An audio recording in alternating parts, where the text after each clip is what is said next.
In the dead of night, deep in the South China Sea, a Chinese warship sailed straight into a U.S. Navy trap, and what happened next shocked both sides. At 0711 hours on August 9, 2025, the USS Chancellorsville, a Ticonderoga-class guided missile cruiser, was conducting routine presence operations 140 nautical miles southwest of the Spratly Islands when her Spy-1 radar picked up a fast-approaching surface contact. The radar trace showed a warship accelerating rapidly from 14 knots to 27 knots in less than 2 minutes, closing on the American vessel with an intercept vector that left little room for interpretation.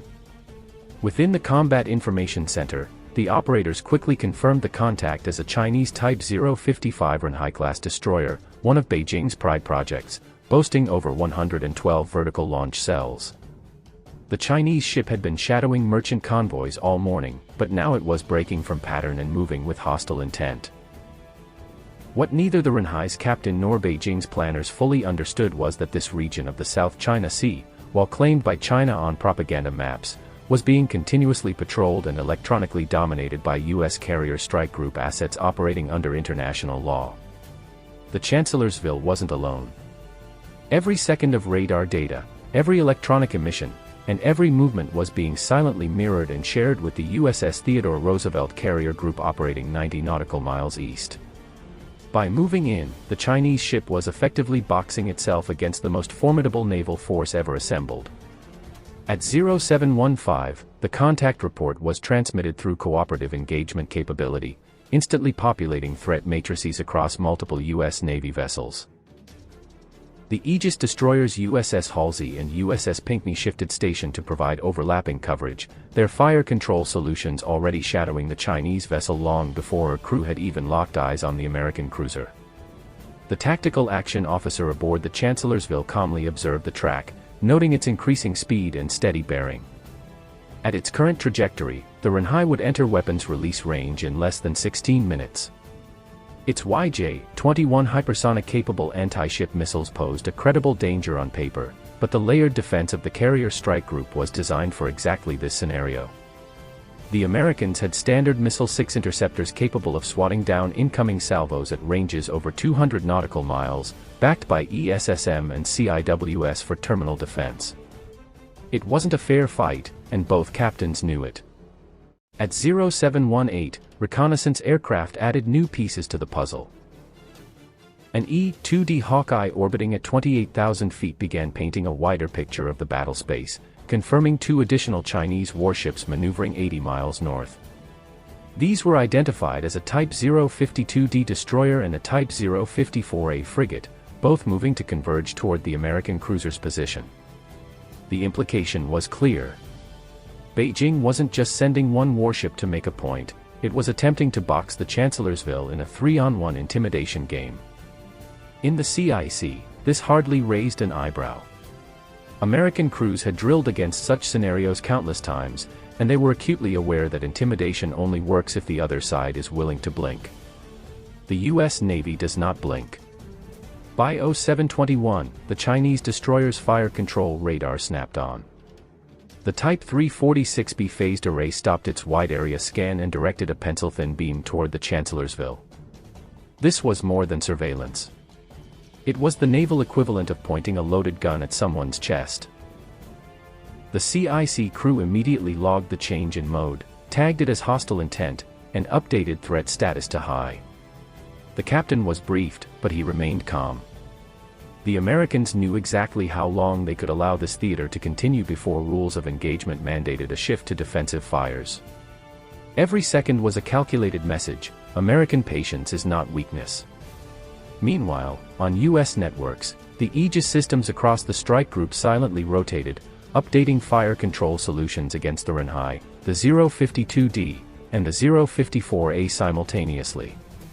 The Chinese ships had effectively trapped themselves in overlapping kill boxes, every maneuver shadowed, every emission recorded. At 0725, commercial traffic became a complicating factor. The South China Sea was alive with shipping lanes, and within a 40-mile radius, over 50 commercial vessels were transiting, container ships, bulk carriers, oil tankers, all flowing through the artery of global trade. A Liberian-flagged supertanker carrying 2 million barrels of crude was barely 22 nautical miles away. A Japanese auto-carrier loaded with thousands of vehicles steamed south at 18 knots. Every ship depended on safe passage guaranteed not by Beijing's bluster but by American presence. If a fight erupted, civilian lives and billions of dollars in commerce were at immediate risk. That reality only heightened the gravity of Beijing's gamble. Intimidation in empty waters is one thing. Escalation in the world's busiest maritime highway is another. At 0731, things escalated again. Signals intelligence picked up encrypted Chinese military transmissions suggesting aircraft were being prepared aboard the carrier Shandong, currently operating near Hainan Island. Though distant, the movement indicated coordination at higher levels. The Americans immediately adjusted.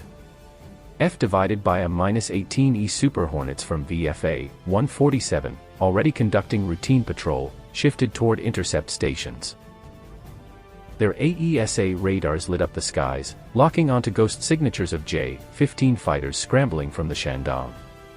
The mismatch was almost laughable. The Chinese aircraft, ski jump launched with limited payloads and fuel, had endurance measured in minutes. The Super Hornets, launched at full combat load with tanker support overhead, had hours. The Americans weren't just playing on a different field, they were playing an entirely different game. By 0738, electronic warfare assets joined the fray. EA-18G Growlers began establishing jamming orbits, their ALQ-99 pods spewing electronic interference across wide frequency bands. Chinese radar screens began to degrade. Ghost contacts appeared, merged, and multiplied. Real targets vanished behind walls of noise. Communications between the Renhai, the 052D, and the 054A began fragmenting, forcing reliance on voice relays and visual signaling. The Americans, meanwhile, operated seamlessly through Link 16, every ship, aircraft, and asset seeing the exact same tactical picture in real time. The contrast was night and day, networked warfare against isolated platforms. At 0744, the submarine threat surfaced, metaphorically at first. Sonar operators aboard the Chancellorsville detected a possible submerged contact bearing 221, range 28,000 yards. The acoustic profile was consistent with a Type 039A Yuan-class diesel-electric submarine, notorious for its supposed stealth. But in practice, the contact was far from elusive. The boat was generating cavitation noise that carried for miles, betraying every movement. The Americans had been tracking it well before it even approached within engagement range. In fact, unbeknownst to the Chinese, a U.S. Virginia-class attack submarine had been shadowing their movements for days. The Virginia had cataloged every emission, every patrol pattern, and every mistake. If things turned kinetic, the Yuan would not survive its first dive. By 0751, the Renhai's aggressive vector placed it just 24 nautical miles from the Chancellorsville. At this range, a missile exchange could unfold in under 3 minutes. Fire control solutions on both sides were fully developed, and the tension in the CIC became palpable. On the American side, the tactical officers watched calmly, hands hovering over consoles but restrained by strict ROE. On the Chinese bridge, the atmosphere was different. Intercepted communications later revealed stress and confusion among the crew, uncertainty over whether Beijing truly expected them to fire or simply posture. The Americans exploited this hesitation. They knew the Chinese Navy's centralized command culture meant hesitation was inevitable. No officer would dare initiate firing without direct political authorization that often came too late. At 0757, the U.S. Navy made its countermove. Without a shot fired, the Roosevelt carrier group surged aircraft into the skies. 48 aircraft, including Super Hornets, Growlers, and Hawkeyes, filled the horizon in what looked like controlled chaos to the untrained eye but was in fact a ballet of precision unmatched by any other navy. The Growlers saturated the spectrum with jamming, the Super Hornets established dominance at multiple altitudes, and the Hawkeyes stitched together an unblinking eye across hundreds of miles. The Chinese formation, once so eager, now found itself under overwhelming surveillance, every move catalogued, every emission countered. The Renhai, once the hunter, was now the hunted. At 0805, the standoff reached its peak. The Renhai destroyer attempted an aggressive maneuver, swinging hard to port in a bid to cross the American cruiser's bow at close distance. Such a maneuver was intended as a show of force, a maritime version of chest thumping. But the Americans had anticipated it. The Chancellorsville matched course adjustments with clinical precision, maintaining separation while locking the Renhai within its spy-1 engagement arc the entire time. On board, sailors monitored the situation with the calm bred from decades of dominance. The Chinese ship was trapped, not by physical barriers, but by layered surveillance, superior technology, and the unspoken reality that any hostile move would be suicide. At 0809 hours, the U.S. Navy's air assets began demonstrating the kind of dominance only an integrated strike group could provide. 4F divided by a -18E Super Hornets, call signs Viper 1 through 4, established combat air patrol at 30,000 feet, spreading into a wall formation that covered the entire sector. Their AESA radars painted the sky with such clarity that the incoming J-15 fighters appeared as if on a chessboard. The Chinese pilots, already low on fuel from their inefficient ski jump launches, were struggling to maintain altitude. Their formations were tight and predictable, a symptom of their dependence on visual contact for coordination. By contrast, the American fighters operated in dispersed patterns, trusting the invisible web of Link 16 data sharing to keep them united. For every maneuver the Chinese attempted, the Americans already knew the countermove, the result of decades of doctrine refined in combat. At 0814, electronic warfare assets intensified their pressure. The EA-18G Growlers initiated focused jamming, blinding the Renhai's fire control radars intermittently. On board the Chinese destroyer, operators struggled to distinguish real targets from the flood of false returns. Every time a radar lock was attempted, it broke seconds later, as if the American aircraft had simply disappeared.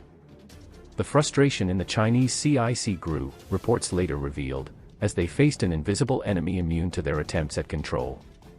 Meanwhile, the U.S. Navy signals intelligence platforms, including an RC-135 rivet joint orbiting at 32,000 feet, intercepted and catalogued every frantic transmission. Mandarin linguists aboard translated in real time, noting the rising panic as Chinese officers reported ghost contacts and erratic signatures. For the Americans, it was confirmation their electronic warfare dominance remained unmatched. At 0818, the sonar team aboard the Chancellorsville reported new activity. The Yuan-class submarine that had been detected earlier had now accelerated to 12 knots, an unusually loud profile for a diesel-electric boat attempting to remain stealthy.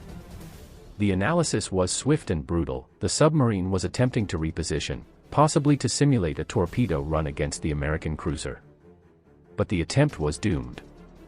The submarine's propeller signature had already been catalogued, and its movement was tracked with precision. The USS Texas, a Virginia-class submarine lurking silently beneath the waves 25 miles away, had already obtained a firing solution on the Yuan. If orders came down, the Chinese submarine would not live to complete its maneuver. American undersea dominance was invisible but absolute, and Beijing's attempt to challenge it only highlighted their shortcomings. By 0823, the tactical picture was fully developed. The Renhai destroyer continued its aggressive shadowing of the Chancellorsville. The 052D destroyer and 054A frigate maneuvered cautiously to the north.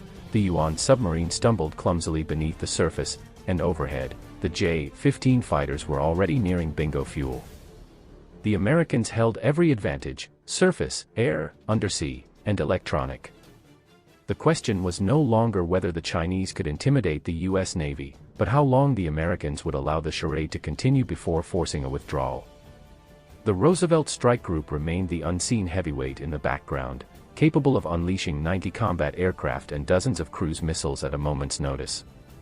Every move the Chinese made was already countered before it began. At 0827, a symbolic moment occurred. The Renhai destroyer, perhaps emboldened by its orders, crossed within 18 nautical miles of the Chancellorsville. At this range, the Chinese vessel's YJ-21 missile batteries were theoretically within effective launch distance. In the CIC aboard the American cruiser, Fire control officers calmly updated engagement solutions. Every launcher, every interceptor, and every countermeasure was on standby. The captain was informed that, should the Renhai attempt a launch, the cruiser could respond with overwhelming force in under 5 seconds. The tactical action officer even remarked dryly, she'd be a reef before her missiles cleared the tubes. The tension among the crew was palpable, but it was confidence, not fear. The Americans knew they were holding all the cards. At 0832, civilian shipping again entered the equation. A Philippine-flagged container vessel broadcasting distress on civilian channels reported aggressive shadowing by a Chinese frigate, likely the 054A identified earlier. The commercial ship was less than 30 nautical miles from the standoff, its crew alarmed by the proximity of armed warships maneuvering dangerously close. The U.S. Navy immediately reacted. The destroyer